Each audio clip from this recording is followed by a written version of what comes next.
What's up everybody, my name is Dwight and welcome back to GeForce Garage. Today we are building our first RTX-powered small form factor PC.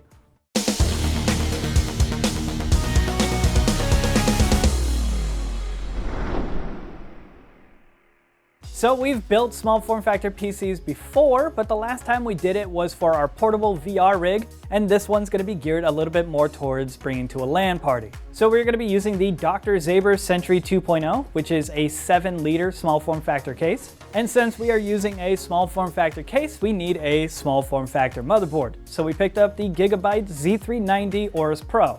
To go along with that, we have 16 gigs of T-Force RAM from Team Group and a 512 gig M.2 SSD also from Team Group.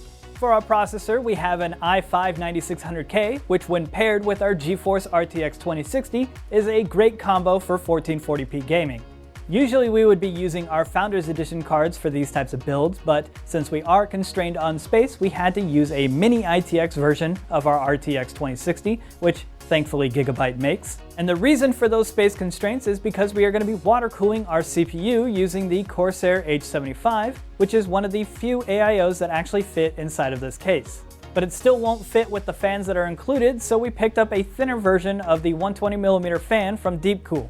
And since a normal power supply won't fit inside of this case, we're going to be using a Corsair SFX600 to power it all. So those are all the parts. Let's get to building.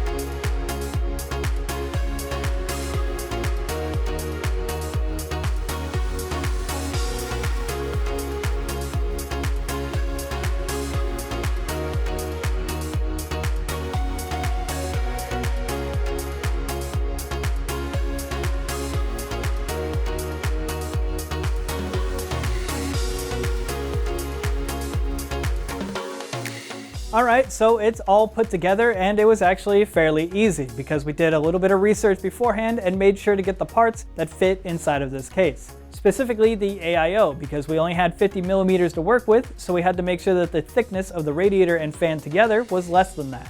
The only real problem that I had, as with most small form factor cases, is wire management. Our USB 3.0 was actually kind of a big problem for me because those cables are big and ours was right next to the 24 pin. So if you plan on building inside of this case, maybe look for a motherboard that has a USB 3.0 mounted on the bottom of the motherboard instead of right next to the 24 pin. Well, anyways, let's go see how well it performs. Now before we get into the benchmarks, I want to see how well the AIO works. And after running IDA64 for a few minutes, we hit 74 Celsius on a single core for a brief moment, but mostly stayed around 70 Celsius and didn't experience any thermal throttling while our CPU stayed fully turboed. And to top it all off, it was nearly silent the entire time. Over in 3D Mark Time Spy, we scored a 7102, and over in the Ray Tracing Benchmark Port Royal, we scored a 3784. Heading over to some games, in Assassin's Creed Odyssey at 1440p on high details, we got an average of 67 frames per second. And in Battlefield 5 at high details, 1440p with RTX and DLSS turned on, we maintained around 60 frames per second. And finally, over in Shadow of the Tomb Raider, just like all the other ones, we're at 1440p on high details with DLSS turned on, we got an average frame rate of 81.